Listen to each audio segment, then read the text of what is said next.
Soyez bénis, soyez bénis, soyez bénis. Que Dieu vous bénisse, tout un chacun, tous ceux qui nous écoutent, que la grâce revienne à notre Seigneur Jésus-Christ au nom de Jésus-Christ. Que Dieu bénisse tout un chacun, tous ceux qui nous écoutent dans tout le monde entier. Que Dieu vous bénisse dans le nom de Jésus-Christ. Nous allons partager ce soir un passage, un enseignement qui va te faire du bien. Beaucoup de nos frères chrétiens sont dans nos églises, la pauvreté, l'échec, la misère. Et beaucoup de chrétiens se posent la question, qu'est-ce qui ne va pas?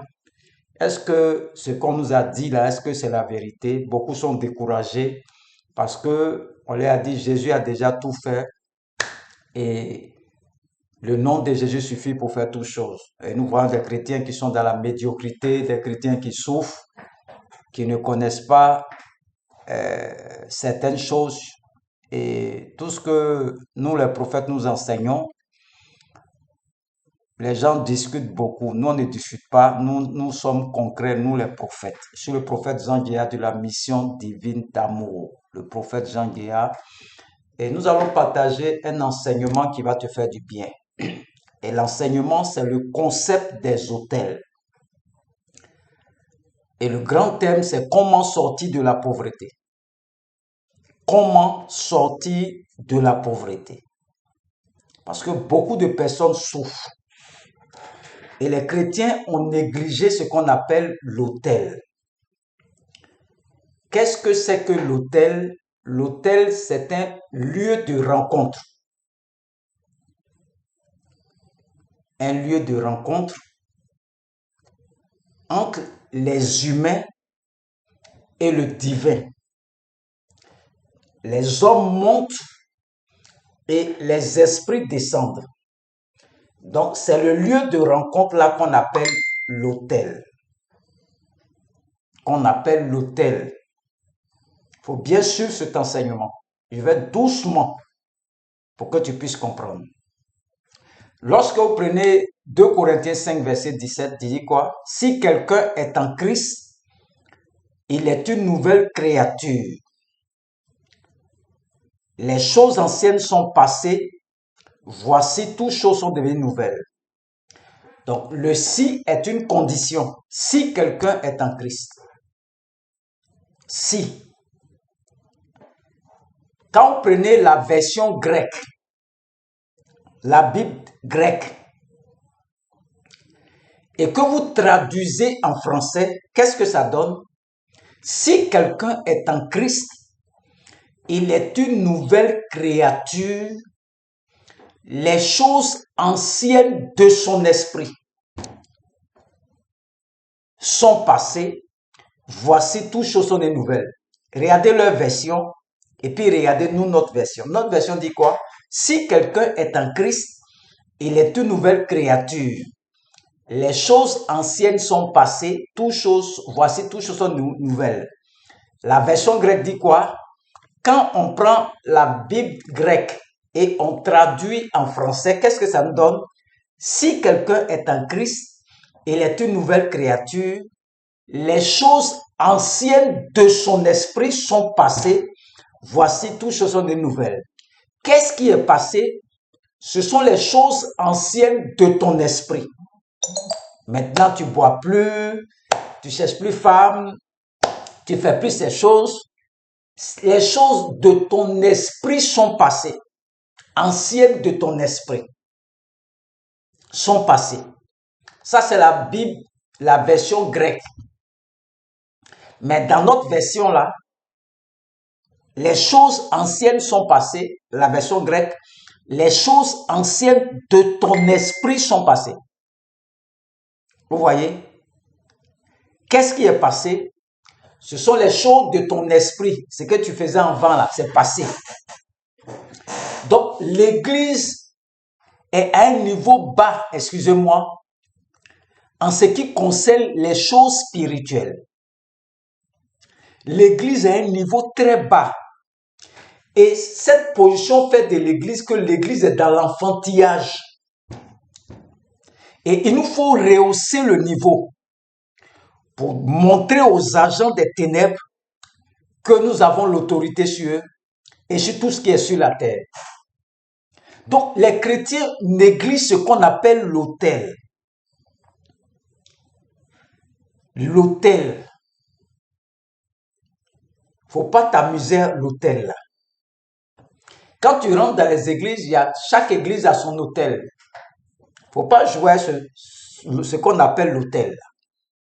Parce que nos parents qui sont dans les villages là, ils connaissent ce qu'on appelle l'autel. On ne joue pas avec l'autel. C'est un lieu sacré, un lieu de rencontre, un lieu de consécration, un lieu d'élévation, un lieu où tu as une rencontre avec les anges, les esprits. C'est une piste d'atterrissage des esprits. Donc, quand nous prenons Hébreux 13, verset 10,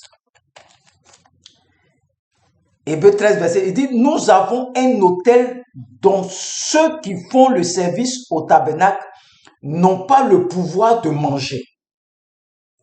Ça, c'est le Nouveau Testament. On parle d'autel encore. Nous avons un autel. Je n'ai pas pris Ancien Testament, j'ai pris le Nouveau Testament. On parle encore de l'autel. Nous avons un autel dont ceux qui font le service au tabernacle n'ont pas le pouvoir de manger. On parle de l'autel.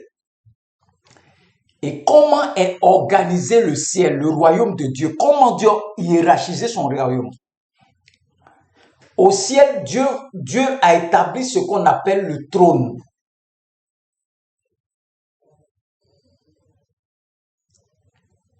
Dieu a établi ce qu'on appelle le trône. En bas du trône, nous avons les 4 animaux.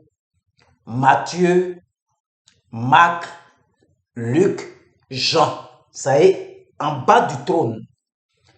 En dessous du trône, nous avons l'autel. Nous avons les vieillards et nous avons une multitude des anges. Il y a plein d'anges. Et Dieu gouverne par un trône et un autel. Dieu gouverne par un trône et par un autel. Ça, c'est au ciel là-bas. Le royaume de Dieu. Dieu gouverne par un trône et par un autel. Donc, tout chrétien qui veut dominer dans n'importe quelle activité sur la terre, qui veut régner dans n'importe quel domaine sur la terre, doit maîtriser les réalités à propos du trône et de l'autel. Dieu même dans son royaume, il gouverne au travers du trône et au travers de l'autel. Donc tout chrétien qui veut régner sur la terre ici, doit maîtriser les réalités à propos du trône et de l'autel. Et quand Dieu s'arrête sur son trône, quand Dieu parle sur le trône, un ange puissant s'arrête sur l'autel. Il écoute la parole du Seigneur et il répand la parole dans le royaume. C'est la même chose que chez les rois. Tu ne vas jamais entendre la voix du roi. Le roi parle sur son trône. Il parle dans les oreilles du notable. Et le notable parle de la part du roi. C'est la même chose Dieu. Donc tu vas voir des gens disent que moi je dormais la nuit, j'ai vu Dieu, j'ai rencontré Dieu. Ce n'est pas Dieu qui a vu. C'est ce qu'on appelle sa représentation. Dieu est assis sur son trône. Dieu parle. Un ange va capter la parole du Seigneur et va répandre cette parole dans le royaume. Il répand la parole dans le royaume. Donc, quelqu'un va te dire, non, moi je dormais la nuit, j'ai vu Dieu. Ce n'est pas Dieu qui a vu.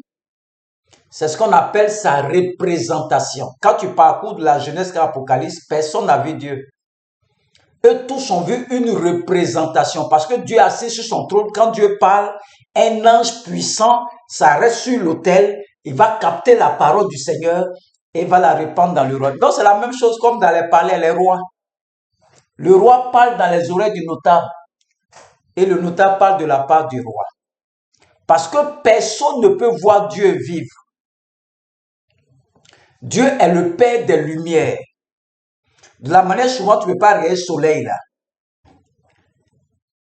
On dit le Père des lumières, les volcans, toutes ces lumières là. Dieu est le Père. S'il y a un volcan, tu sais, nous tous on va fuir.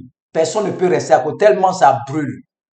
Maintenant, le Père de toutes les lumières s'appelle Dieu lui-même. Donc, personne ne peut voir Dieu et puis vivre. Personne. Tu ne peux pas voir Dieu et puis vivre. C'est pas possible. Lui qui dit que j'ai vu Dieu, c'est ce qu'on appelle sa représentation seulement. C'est sa représentation. Donc, l'autel fait quoi? L'autel exécute l'ordre divin. C'est-à-dire l'ordre divin que l'autel exécute est pris sur un trône. L'ordre divin là, qui sort de l'autel est pris sur un trône. Donc sans autel là, il n'y a pas d'exécution d'ordre divin. C'est la même chose que le juge. Le juge, lorsqu'il donne sa décision de justice, qui est chargé d'exécuter ce que le juge dit? Ce sont les forces de l'ordre, les corps habillés. Imagine-toi, le juge parle. Et puis, il n'y a pas de force de l'ordre. Les paroles du juge là seront en l'air, seront en vain. Donc, Dieu peut parler sur ta vie. Mais tant qu'il n'y a pas d'autel, il n'y a pas d'exécution d'ordre divin. Donc, beaucoup de personnes en ont prophétisé sur eux. Pendant des années, 1 an, 2 ans, 3 ans, 4 ans, 5 ans, ils ne voient pas la prophétie s'accomplir. Pourquoi?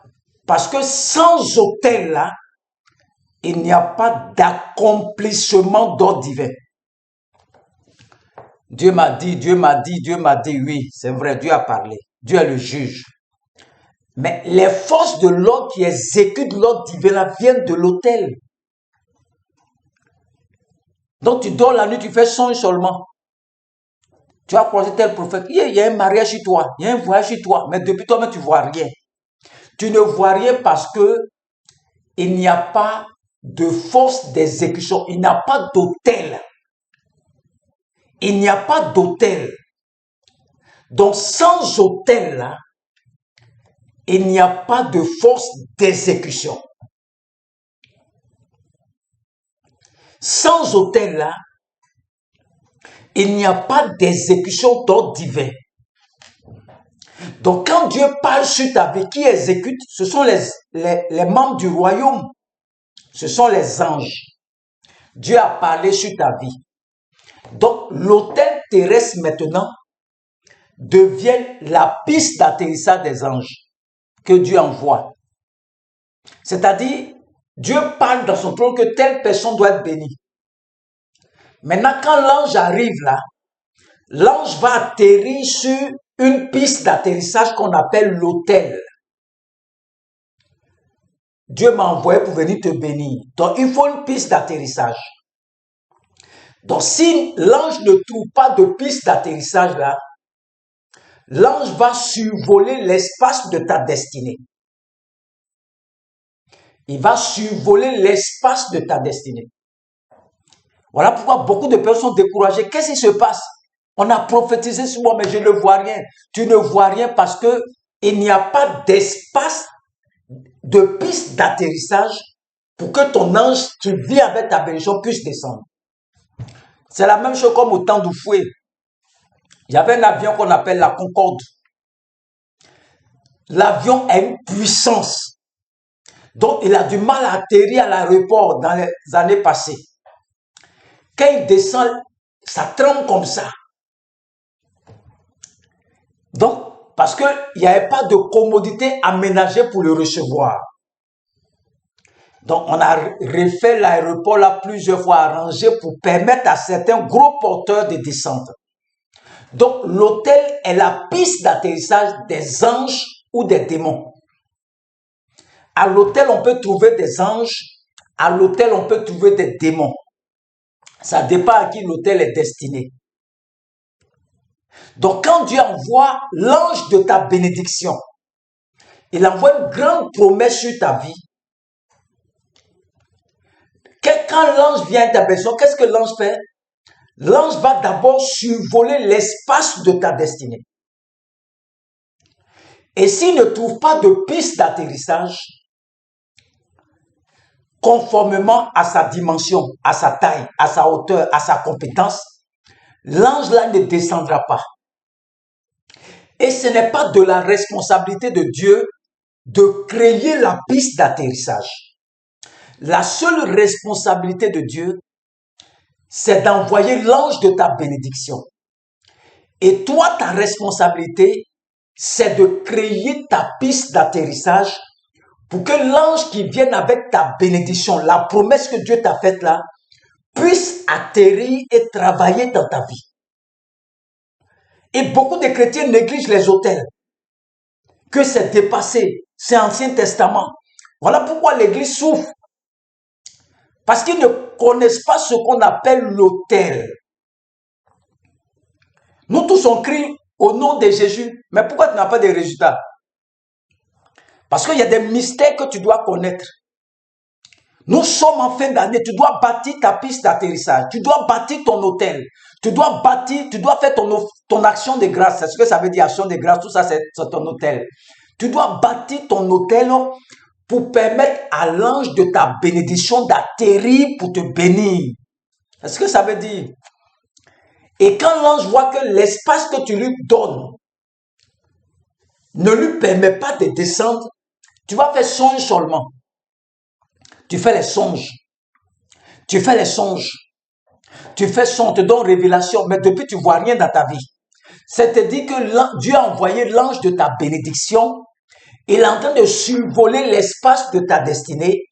Il ne trouve pas de piste d'atterrissage accommodée, lui permettant d'atterrir et de travailler dans ta vie. Donc tu peux faire 1 an. Quand la prophétie t'attend là, donc tu vas attendre. Après tu es découragé. Parce que tu ne comprends pas le processus. Sans autel là, tu seras frustré toujours. Parce que Dieu ne va pas descendre ici. Dieu envoie toujours des anges. Les missionnaires, les anges, les membres du royaume pour apporter la bénédiction dans ta vie. Donc, les chrétiens négligent ce qu'on appelle l'autel. Non, ça c'est dépassé. Vous là, vous aimez trop offrande, vous aimez trop ceci. Mais depuis que tu dis ça là, qu'est-ce qui a changé dans ta vie toi-même? Rien. L'offrande d'autel, il ne faut pas jouer à ça. C'est ce que vous appelez action de grâce là. C'est la même chose. D'autres disent action de grâce, d'autres disent offrande d'autel, l'autel, tout ça c'est la même chose. Les actions, on prend l'argent, on s'en dépose ça sur l'autel, toujours, tout ça c'est la même chose. Mais quand on dit l'autel, le lieu de rencontre, un témoignage. Ma femme devait accoucher et on me dit c'est césarienne. D'aller m'apprêter. Je n'ai pas l'argent aussi. J'ai pris 2000 francs. Je suis allé à l'église. Je suis allé mettre dans la corbeille de l'église, sur l'autel là. Et puis je revenais voir qu'est-ce qui se passe à l'hôpital. J'arrive devant mon portable, sonne, les sages-femmes me disent viens chez moi. Je viens, on doit aller payer les médicaments pour faire la césarienne rapidement. On me dit faut venir. Je rentre, on me monte un gros bébé comme ça, on dit c'est ton bébé. 2000 francs que j'ai déposé à l'hôtel. J'ai bâti mon hôtel et je retourne à l'hôpital, elle a accouché. On est rentré à la maison tranquillement. On nous parlait de césarienne. Et dit, vous ne connaissez pas la puissance de l'hôtel. 2000 francs que j'ai déposé à l'hôtel. Elle a accouché rapidement. Il n'y a plus à faire césarienne. Maintenant, on cherche à aller à la maison maintenant. Il y a une puissance dans l'hôtel. Le concept de l'hôtel. Il y a une puissance dedans. Ce soir, c'était un petit message, comme on vient de reprendre les messages, les enseignements sur les réseaux sociaux. Et je te laisse cet enseignement ce soir. L'action de grâce arrive dans votre église. C'est à toi que je parle. Faut jamais négliger l'action de grâce. Parce que tu es en train de bâtir ta piste d'atterrissage pour permettre à tes anges d'atterrir. Action de grâce, ne joue pas avec ça. Si tu veux être béni, action de grâce, ça se prépare.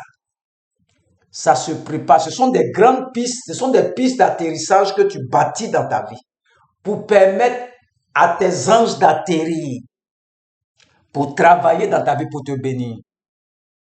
Il faut bâtir ton hôtel. Il faut bâtir ton hôtel. Il faut faire tes sacrifices. Apporter à Dieu sur l'autel. Très, très important en fin d'année. Il ne faut pas rater ces rendez-vous-là. Où il y a action de grâce, il ne faut pas rater pour tes business, pour ton commerce, pour tes affaires, pour ton concours. Il ne faut pas négliger ce qu'on appelle l'autel. Nous venons de commencer les prédications. Et que Dieu vous bénisse. Je vais arrêter là ce soir. Ce soir, comme on vient de commencer, je vais arrêter là ce soir. Sinon, c'est le prophète Jean Guéa de la mission divine d'amour. Le prophète Jean Guéa, ça fait un bon moment que je me suis retiré sur les réseaux sociaux. Nous revenons encore en puissance pour parler des hôtels. Je vais enseigner sur les hôtels. Écoutez bien, partagez ces enseignements, partagez, ça va faire du bien à beaucoup de personnes. Que Dieu vous bénisse au nom de Jésus-Christ. Amen.